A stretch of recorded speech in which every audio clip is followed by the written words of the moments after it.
Ivy said she was bored. On our 10th wedding anniversary, Ivy told me she was done.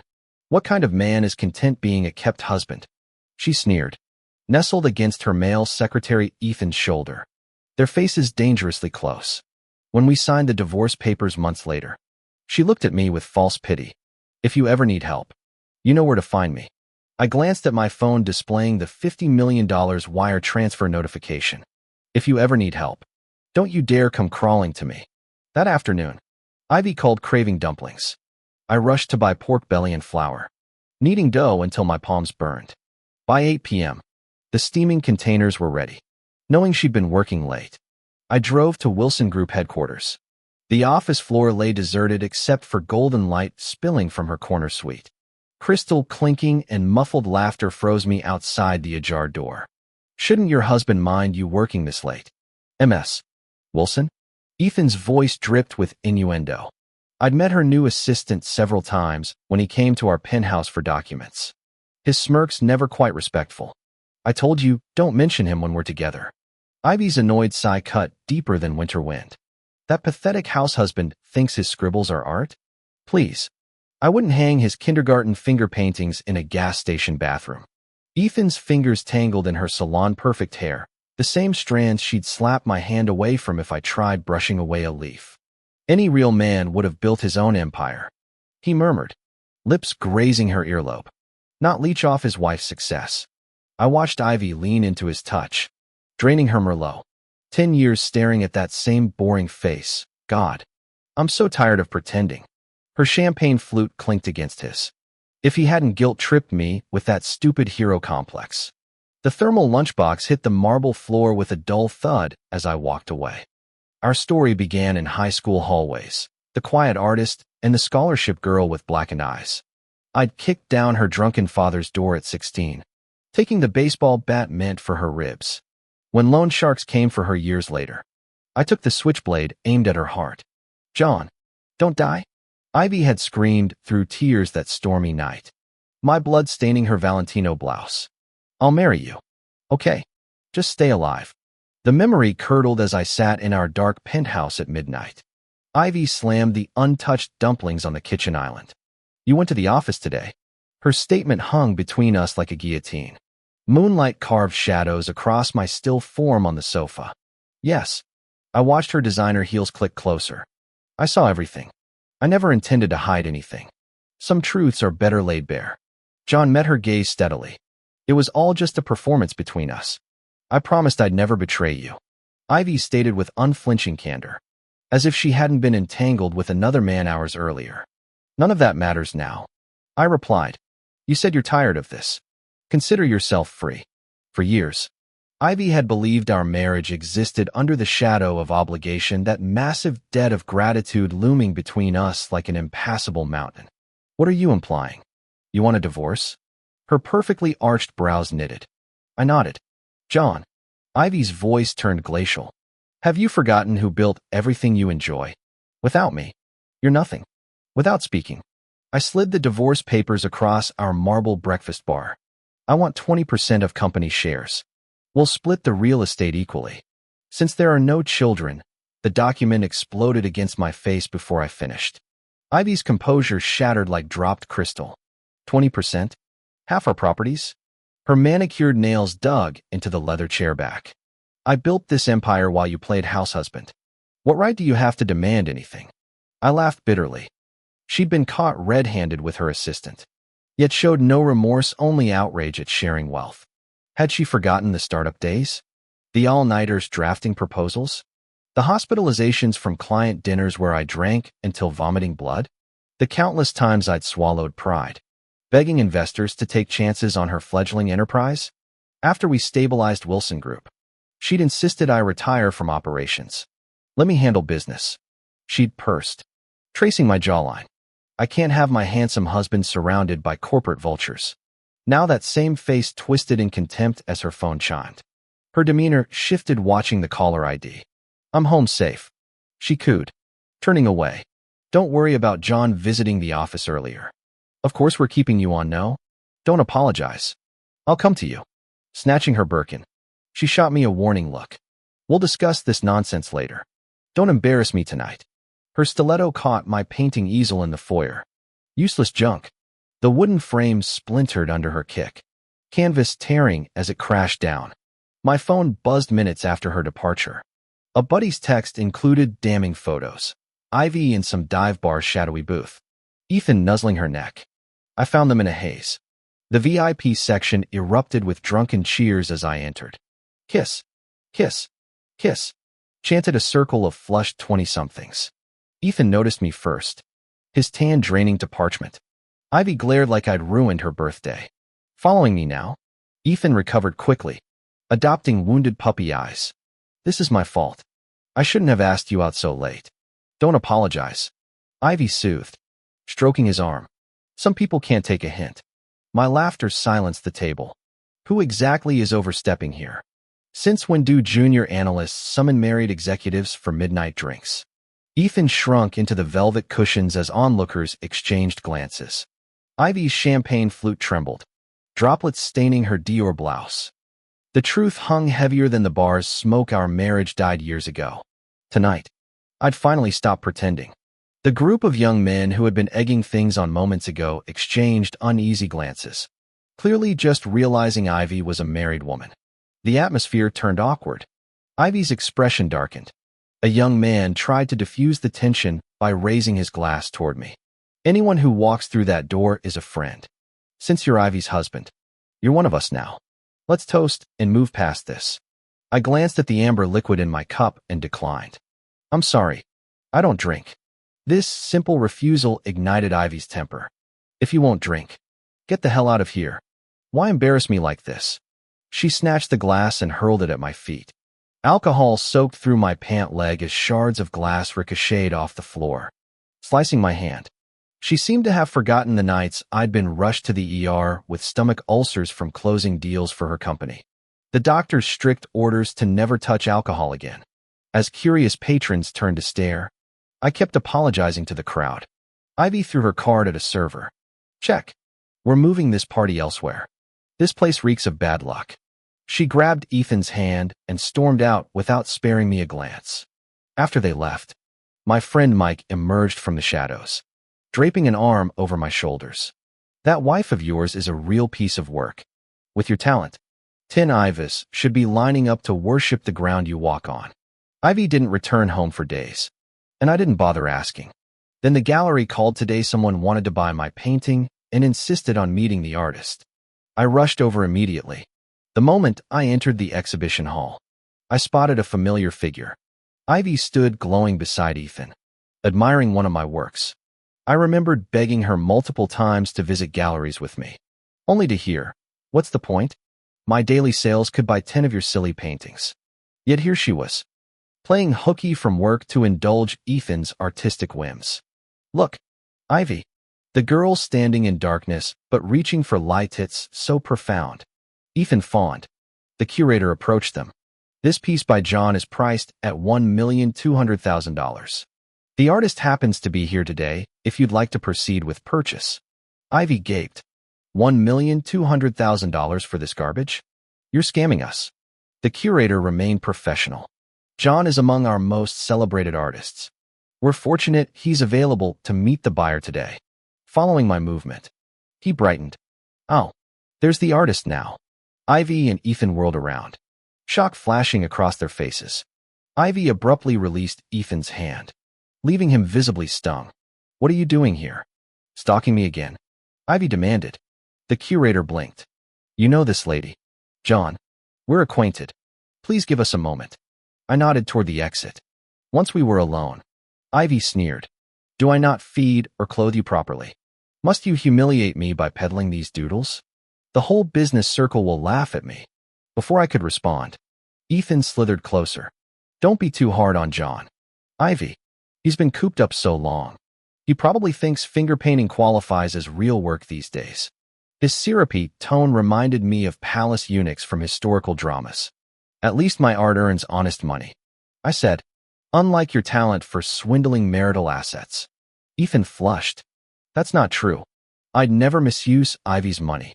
She patted his hand soothingly as he trembled with manufactured outrage. Ivy, I know you don't like Ethan. But he's young and immature. How old are you now? Shouldn't you be above squabbling with someone his age? I've watched Ethan go from wearing bargain bin clothes when he first joined the company to head-to-toe designer labels now. Should I hire someone to audit exactly how much of our money you've squandered? Do you realize I could legally force you to return every cent of our marital assets? Ethan finally backed down at this, shrinking behind Ivy like a scolded puppy, clutching her sleeve with feigned innocence. His pitiful Ivy made her melt on the spot. She openly grabbed his hand right in front of me, shooting me a defiant glare. Don't listen to his nonsense. Everything I have, I earn myself. What does any of it have to do with him? What's mine stays mine. John, I knew it was you. A familiar melodic voice rang out behind us. I turned to meet a pair of sparkling eyes that still held their college radiance. The brushwork in those paintings screamed John. I took a gamble contacting the gallery. But here you are. Alice strode toward me with infectious enthusiasm. Ivy's face morphed from shock to venomous rage. John, explain why she's here. She'd always viewed Alice as her rival, resenting her beauty, wealth, and the fact she'd once had feelings for me. The only victory Ivy clung to was that I'd ultimately chosen her, ignoring my seething wife. I focused on Alice. So you're the buyer for those paintings? She nodded. Who else would pay for some house husband's doodles? Oh wait, old flames make exceptions, don't they? Ethan piped up with faux concern. Ivy, you deserve better than this. Ivy silenced him with a glare before yanking my collar. You've been stringing her along this whole time. This is why you want a divorce? To run back to her?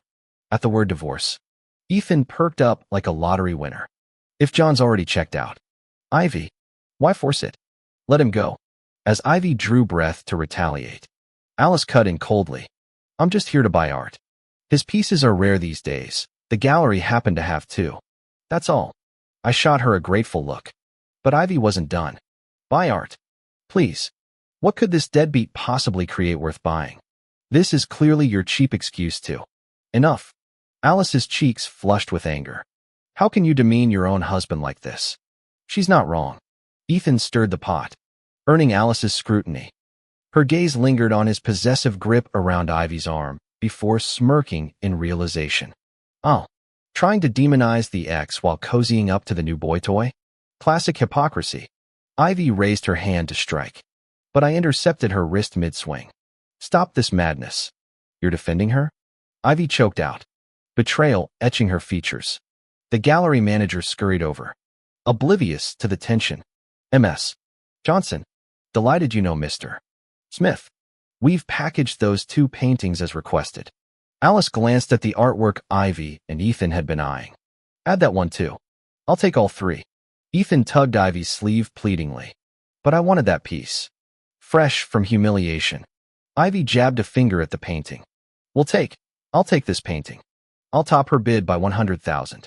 Actually, I'm adding another 500,000. Alice waved her hand dismissively, her tone casual yet decisive. Under Ivy's expectant gaze, Ethan bit his lip with determination. Make it 1,000,000 more. Alice suddenly relented, flashing Ivy a cryptic smile. Since you love it so much, I'll let you have it. After all, how special it must feel to purchase your own husband's artwork. Ivy's eyes widened in shock as she turned to stare at me. John stood frozen, completely dumbfounded. You painted these? These masterpieces came from the same unemployed layabout husband you constantly belittle? Do you realize his works are currently the most sought after in the country? Collectors are lining up while you remain willfully blind to his talent. Alice sneered. The usually admired Ivy couldn't tolerate this humiliation. She burst into forced laughter. Don't think I've forgotten your college crush on John. Of course you'd overvalue his work. I've navigated the business world long enough to know his true worth. You two can't fool me. Ethan here might be good at sweet-talking women, but his actual discernment doesn't extend beyond a frog's well perspective. MS. Wilson. They clearly came prepared today. Maybe we should withdraw? Ethan suggested meekly, though his eyes gleamed with secret satisfaction. Leaving so soon? I stepped forward, blocking their path. Since you've committed to purchasing, perhaps settle the payment first? Ethan paled visibly. As a recent graduate in the expensive A city, Even his rent depended on Ivy's generosity, let alone acquiring such valuable art. Ivy immediately shielded him. John, don't push your luck. I'm already sparing you public embarrassment. Must you be so relentless? Our eyes locked, but the affection in mine had long evaporated. Ivy, my devotion all these years stemmed from love. But now that we've discussed divorce, this marriage is over.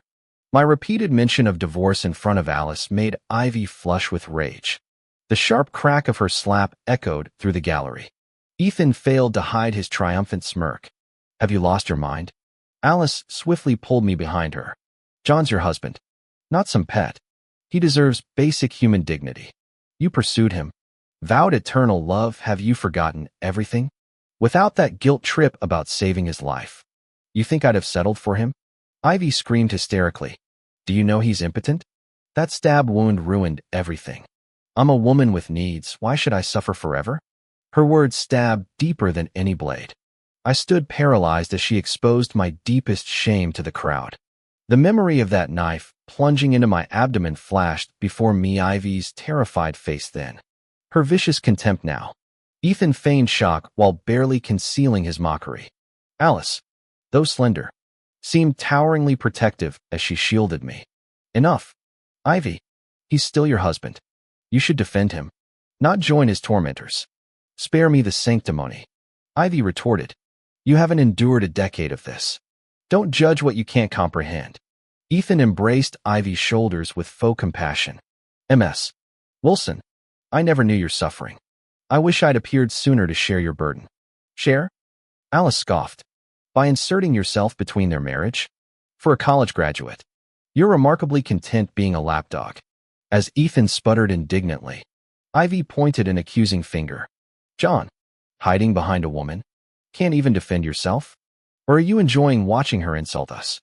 Watching the woman I once loved go to such lengths to defend her toy boy, reopening old wounds without remorse. I couldn't take it anymore and finally confronted her. What exactly do you want me to say? That this scar wouldn't exist if not for you? That everything would have been different if I hadn't taken that knife for you? Or maybe you'd prefer I critique your choice in affairs. At least pick someone rugged instead of this scrawny, effeminate twink? Honestly, if people found out my wife's cheating with this walking embarrassment, I'd die of shame. Ivy froze at my outburst, her mouth opening and closing like a suffocating fish. Ethan, that spineless parasite she'd been parading around, glared from behind her shoulder. John, I know you've always resented me. Ivy finally spat. But haven't my paychecks over the past decade settled any debt? I told you, if you're unhappy, we'll divorce. You'll get half. Per the prenup. I stared at this stranger wearing my wife's face. In your dreams, you'll never see a cent of my earnings. She hissed, dragging Ethan away like a prized poodle. The gallery director scurried after them. Ms. Wilson, your Basquiat acquisition, only to be met with a venomous glare. Alice's gaze burned into me the moment they left. When I awkwardly stepped back, she chuckled bitterly. Thank you. Without you today, her voice trailed off before hardening. But this isn't you. The John the First knew radiated passion, saw beauty in cracked sidewalks and storm clouds. My eyes drifted to her latest masterpiece across the room, a girl swallowed by shadows, one hand desperately clawing toward distant light. People change. Alice, some stains don't wash out. The gossip columns had a field day after Ivy moved into Ethan's penthouse. Wilson Group heiress upgrades from freeloading husband to arm candy. Investors sneered at charity galas. At least the boy toy's decorative. Someone cackled during a Bloomberg interview. I'd grown immune to the mockery until Alice started appearing everywhere. Between Vermeer exhibitions and lavender macarons at Buchin, her intentions hung thicker than L. Hey, Smog, why the sudden interest? I finally demanded over cappuccinos at Earth. We're adults. Spare me the games. She didn't flinch. Heard about Ivy's smear campaign. Thought you could use backup. When I scoffed, she leaned closer. Chanel no. 5 cutting through espresso bitterness. Not pity. John. Payback. Let's make her choke on that caviar. Memories flooded back. Campus art shows where this ballet prodigy would ditch admirers to gush over my charcoal sketches. Your Rothko meets Banksy. She'd declared after I painted protest murals over frat house vandalism. Ivy's jealousy had been nuclear back then. Alice's phone shattered my reminiscing. See what your darling wife's concocted now, she hissed, shoving her screen across the table. Tabloid photos showed us laughing at MoMA, angles manipulated to suggest clandestine touches. The headline screamed, "Cuckolded husband seeks revenge, Ian socialites, ARMS." Outside, paparazzi flashes erupted like machine gun fire. The Johnson family heiress shamelessly pursued a married man, willingly becoming the other woman for love. Ivy, CEO of Wilson Group, drowned her sorrows nightly while online comments mocked. How dare that trophy husband cheat? What do you know? Ivy built her empire from nothing. Even with wealth, could she ever rival the Johnsons' century-old legacy? Obviously, she'd cling to bigger trees. After years of supporting him, he's still ungrateful. I'd make John leave penniless. Typical Ivy move. She's laying groundwork for divorce. High society splits get messy when fortunes intertwine. Alice studied me with inscrutable eyes. Any plans? Now that thing's escalated. You know I'll fight back. That night I contacted my buddy Mike to prepare divorce documents. Mike's father had represented me when Wilson Group debt collectors stabbed me years ago. We'd bonded since, with Mike constantly warning Ivy's more calculating than you realize. The original scandal made headlines, with public pressure forcing Ivy to take responsibility. Back then, I'd been her salvation, the light in her darkness. But reality breeds temptation. While I understand her weakness, I won't surrender what's mine. Next morning, Ivy unexpectedly returned home, with Ethan in tow. They found me painting by the floor-to-ceiling windows. No date with your precious first love? I set down my brush coldly. Ethan smirked. Why would I rush out when you're here playing house husband? The Johnsons would never let their daughter keep a jobless loser. Ivy frowned, but ascended the staircase without comment, just retrieving things. When Ethan tried following, her glare froze him mid-step. Seems you're not that important after all. I resumed painting. Ethan stormed over. Who do you think you are? Ivy's itching to divorce you. Soon you'll be homeless, then we'll see that smug face. You really think evicting me gets you the keys? Plenty of younger, hungrier men await. How long before she tires of you? Enraged, Ethan kicked my easel. Canvas tore as paint splattered everywhere. You're nothing without her. You think Alice wants damaged goods? Dream on. Ivy rushed downstairs, surveying the wreckage. Ethan, have I spoiled you into forgetting your place? His guilty puppy expression melted her sternness. No need provoking him. He's still my legal husband. Noticing my painting of a black cat, Ivy paled at the paint fumes. She clutched her mouth, bolting to the bathroom with Ethan fretting outside. I discarded the ruined artwork, activating the Roomba, when Ivy emerged ghostly pale.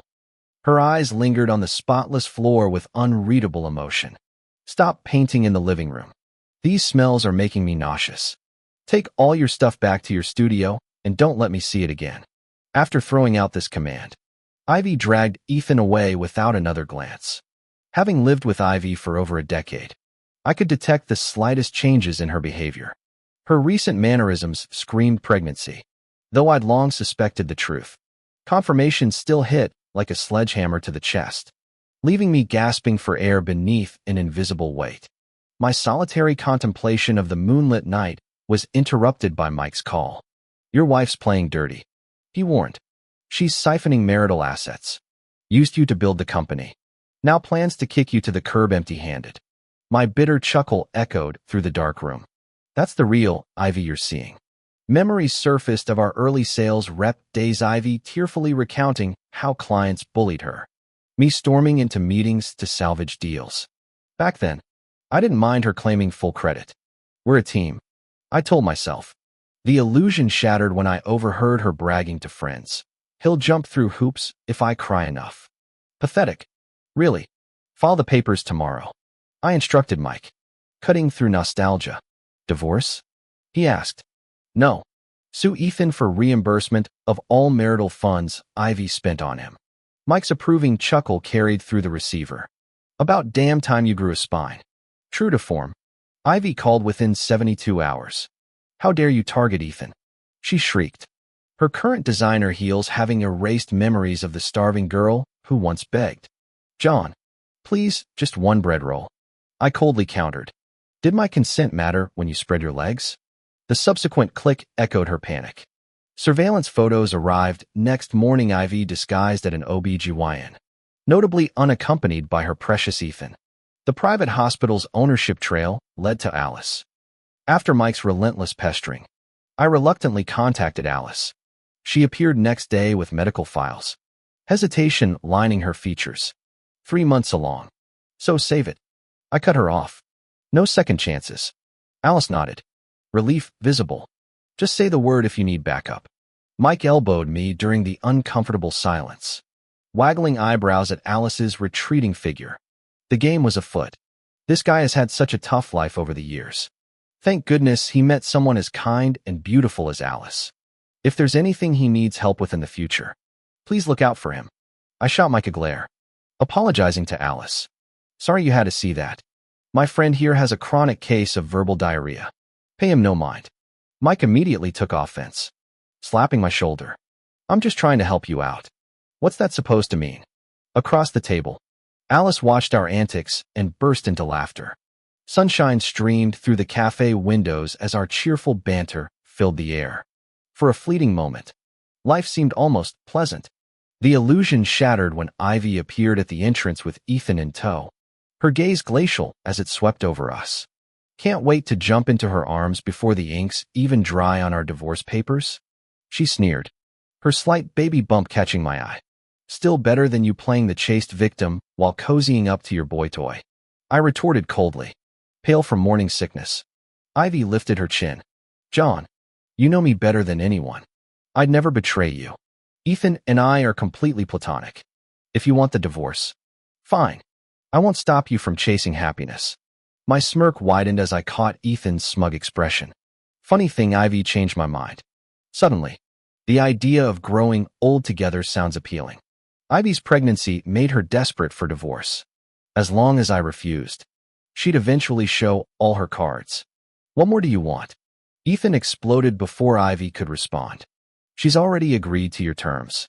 I ignored him, my attention snagged by his wristwatch luxury brand, part of a couple's collection. The matching piece wasn't on Ivy's wrist, which still bore the timepiece I'd gifted her. Interesting. When Mike later dropped Ethan's dossier at my apartment, I nearly choked on my lunch. Surveillance photos showed the gold digger whispering sweet nothings to different wealthy, lonely women. A 400-pound socialite here, a middle-aged heiress there, small-town boy corrupted by bright lights. Mike explained, Ivy's just another fish in his pond, though she's the first dumb enough to blow up her marriage for him. I laughed bitterly. Any Ethan or Ethan wannabe would have worked. Our marriage was her golden cage from day one. Mike gave me a pitying look. The next morning, Wilson Group's stock plummeted when tabloids splashed Ivy Wilson's mysterious OBGYN visit across front pages. Ivy stormed into my office, slamming her phone on my desk. You're doing, John, how vicious can you get? I glanced at the headlines, then at the art magazine beside it. The Girl in Darkness painting she'd mocked now topped national rankings. Says the woman cuckolding me before we're even divorced. Her anger faltered briefly. We've known each other 15 years. John, however things are now, our history must count for something. Would you truly ruin me? History? I leaned forward. You dragged Alice into this mess. Where was our history then? Sliding the divorce papers across, I tapped the terms, full asset division per my specifications, and every cent Ethan extorted from her returned. Of course, if you're willing to take responsibility for him, I have no objections, provided it's deducted from your share. What belongs to me? I won't compromise on a single cent. Ivy hadn't anticipated my unyielding stance, her voice rising sharply. John, are you certain about this? Once we divorce, I'll never look back. I chuckled softly, replying with calm detachment. You wouldn't want to still be stuck in this marriage when your pregnancy starts showing, would you? If you've made up your mind, gather the documents. I'll meet you at the Civil Affairs Bureau tomorrow morning. She stared at me like I was a stranger. After all, in the past, the slightest hint of her vulnerability would have had me rushing to embrace her. A single tear used to make me shoulder all blame. But now, my affection had withered completely. The haughty demeanor melted from Ivy's face, replaced by defeated exhaustion. As she turned to leave, I called out. Under her hopeful gaze, I stated evenly, I expect full disclosure of all assets you've hidden. Let's end this with dignity. I gave her 2 days to reconsider, but instead, Ethan appeared at my door. Gone was the tender companion I'd seen beside Ivy. Here stood a man already measuring the rooms for his own decor. Ivy mentioned your appointment tomorrow. He began without greeting, accepting the water I offered before launching into his demands. You should forfeit part of the assets. The Wilson Group is Ivy's life's work. What right does a gold digger have to claim half? Those paintings you sold Alice already secured your future. Why grasp for more? My glass met the marble coffee table with a crystalline clink. As co-founder of the Wilson Group and Ivy's current husband, I've earned every right. Tell me, Ethan, what's your role here? The homewrecker? Or the next aspiring kept man? His face flushed as he slammed the table. I've shown you courtesy for Ivy's sake. John, don't mistake temporary tolerance for respect. Oh. I leaned forward, eyes glinting. You think impregnating Ivy guarantees your position? How naive. She thrives on novelty. When your shine fades, how long before you become yesterday's trash? Ethan smirked, undeterred. My youth, stamina, and capabilities will sustain her interest for decades. Unlike you, I'll always stay relevant. Rising, I braced my palms on the table, invading his space until he recoiled. Is that the sales pitch you used on Mrs. Thompson? Or was it Lady Kensington? His breath hitched. Why, you're delusional. I scrolled through my phone, displaying compromising photos that drained the color from his face. What do you want? He stammered, retreating toward the exit. Run along now. I purred. And do remind Ivy about our appointment. The next morning, Ivy stood outside the bureau, her parting sigh heavy with unspoken words. Last chance to reconsider. I strode past her without hesitation. During the 30-day cooling-off period, Ethan's newfound meekness spoke volumes. When divorce rumors threatened the Wilson Group's stability, I stood beside Ivy at the press conference, shielding her reputation. We've been legally separated for months. I declared to flashing cameras. There's no infidelity, only mutual respect. The Wilson Group carries my legacy as much as Ivy's, built with shared blood and equity. The crowd erupted in questions, but I'd already turned away. Let the vultures speculate. My war wasn't fought in headlines, but in the silent transfer of power already unfolding behind closed boardroom doors. Throwing aside my past naive romanticism, I'm still a businessman at heart. Profit drives commerce, and reputation means little to me. You're just going to let those cheating bastards off like that? Mike poured me a drink, confusion written across his face. Watching the ripples dance in the amber liquid, I swirled my glass deliberately, intensifying the whiskey's rich hue. Not quite. On the day we finalized the divorce papers, I'll present her with a grand farewell gift to commemorate our marriage. I'd relinquished the villa we shared to Ivy. With our marriage dissolved, staying there felt inappropriate. While packing my belongings, commotion erupted downstairs. Peering over the banister, I saw Ethan dragging 2 suitcases through the foyer. He averted his gaze guiltily when our eyes met. Ivy seized his arm possessively, her gesture dripping with provocation. This is my property now. I'll decide who stays here. I shrugged, resuming my packing. The movers arrive this afternoon. Make yourselves at home. My indifference visibly frustrated Ivy, like punching a feather pillow that absorbs all impact without reaction. From today, the master suite is yours, I announced, only to have Ivy parade Ethan upstairs moments later. Their eyes widened at the expansive bedroom. Ethan practically vibrated with excitement, while Ivy scrutinized me for any trace of jealousy. Calmly, I emptied the bathroom vanity into the trash. What's your problem? Ivy snarled, grabbing my collar. I glanced pointedly at Ethan, who shrank like a frightened mouse. Trash belongs in the dumpster, I stated coldly. Leaving the villa brought unexpected relief. Mike and Alice arrived to help relocate. When our fingers brushed during suitcase transfer, Alice flushed crimson and turned away. Mike smirked knowingly but held his tongue. Sunlight bathed the Civil Affairs Bureau on divorce finalization day. As I pocketed the red certificate, Fleeting melancholy crossed Ivy's features. We go our separate ways now, I said simply. Her eyes reddened. If you ever need help, she began. My phone vibrated, millions deposited from recent art sales. Smirking, I countered. If you need help, don't come to me. Ivy's face darkened. You think taking half my assets makes you untouchable? John, you'll beg me yet in this city. Since you're so eager for that day, I tapped my phone, sending her a document. Consider this my divorce gift celebrating your escape from misery. My new Ferrari hadn't cleared the parking lot when Mike called. Ivy collapsed after reading your file. Aren't you curious? Mike pressed, gunning the engine. I chuckled. You'd never leave her bleeding on the pavement.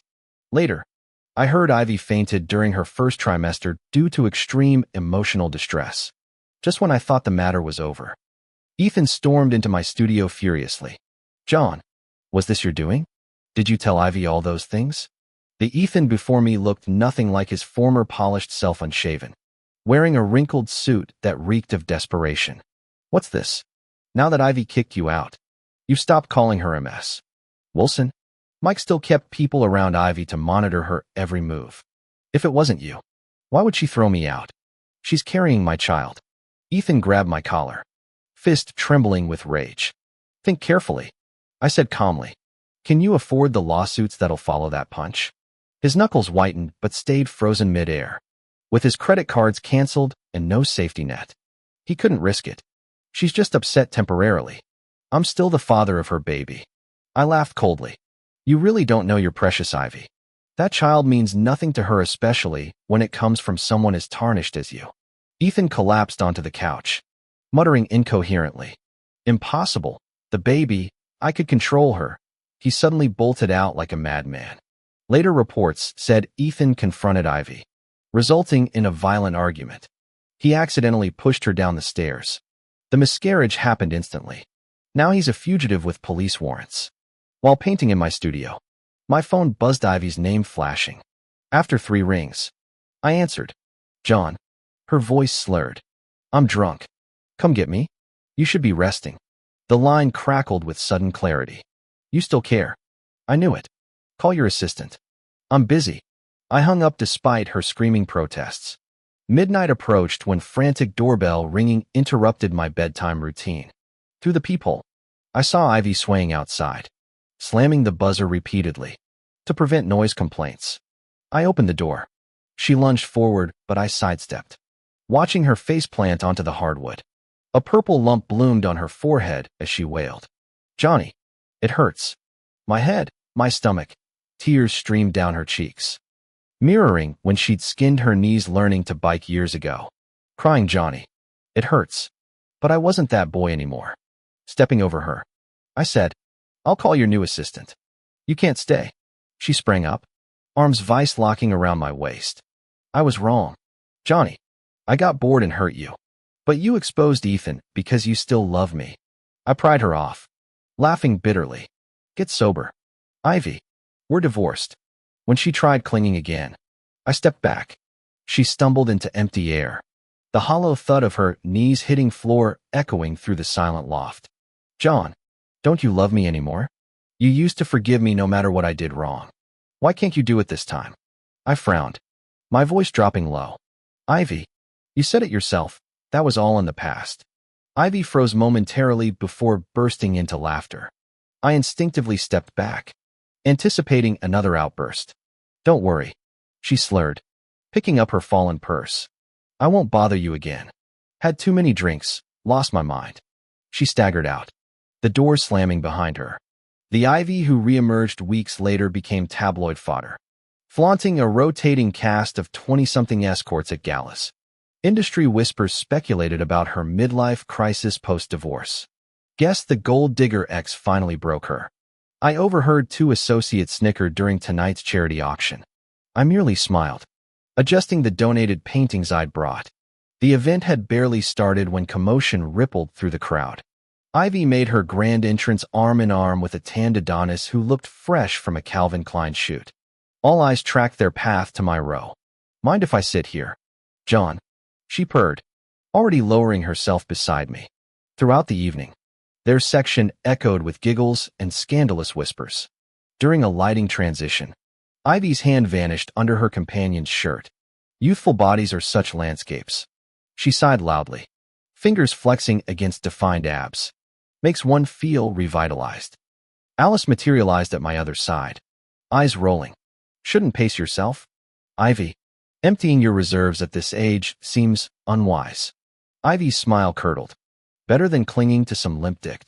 Ladies, I interrupted as the auctioneer took the podium. The bidding war erupted during my Maiden in Shadows lot. Alice opened at $1,300,000. Ivy countered immediately, escalating in million-dollar leaps until her boy toy squirmed. It's just some paint splatters. He whispered. Shut up. Ivy's glacial tone silenced him. $16 million. Alice challenged. Met with Ivy's steely $17 million. Pathetic. Alice scoffed. You discard John like yesterday's trash, yet bid millions for his art? What's next? Buying his hair clippings. The gavel fell. Ivy clutched the winning paddle, triumph warring with unshed tears in her gaze. The auctioneer on stage struck the gavel for the second time. 16 million going twice. Any more bids? I pressed down Alice's eager hand. As Ivy smiled triumphantly, the final hammer fell. Now let's welcome the artist of this painting, Mr. John, to sign the donation agreement for children in impoverished mountain regions. The host's announcement caused murmurs across the venue. Everyone craned their necks, curious about the mysterious painter who'd never made public appearances. The crowd gasped when I stepped onto the stage. That's Wilson Group's former live-in son-in-law. How absurd. We thought he was worthless. But turns out he's the genius painter? Ivy must be kicking herself. His works are impossible to acquire. Holding the microphone, I finally revealed what I'd concealed since our divorce. Thank you for your support. This university-era piece represents my former self. Today, I'm bidding farewell to that version of me. Below the stage, Ivy's eyes glistened with emotion, though she remained silent. Post-event, Ivy cornered me alone. Her latest fling conspicuously absent. That painting, it's me, isn't it? She gripped my arm desperately, meeting her gaze squarely. I confirmed, yes. The you that once was. The fragile hope in her eyes shattered. Your pseudonym combines our names. John from my Wilson, and your... Her voice broke. Everything about you connects to me. Why won't you give us another chance?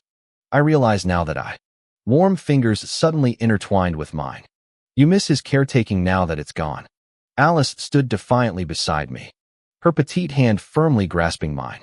What makes you think he'll wait forever? Ivy's eyes dropped to our joined hands. You're together? I neither confirmed nor denied.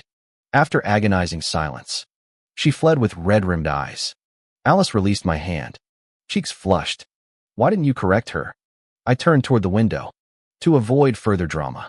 Sorry if that. Good. Her smile softened. You seem like your old self again.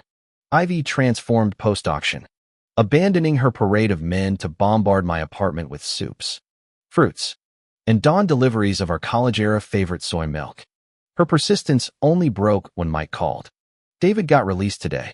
My former brother-in-law warned gravely. That loan shark who stabbed you? He's vengeful. Watch your back. The name chilled me, the same thug who'd once lunged at Ivy with a knife during failed debt collection. Back then, I took that knife for Ivy, sustaining severe injuries that left permanent damage. David got sentenced to 10 years for that stabbing, lost his money and freedom, only to coincidentally see me featured as artist Ivy in the news right after his release. The doorbell rang violently moments after I hung up. Opening it revealed Ivy trembling on my doorstep, her face drained of color. She collapsed onto the couch, shaking uncontrollably. John, what do we do? He's out. He's coming for me. Her words tumbled out in fragmented panic.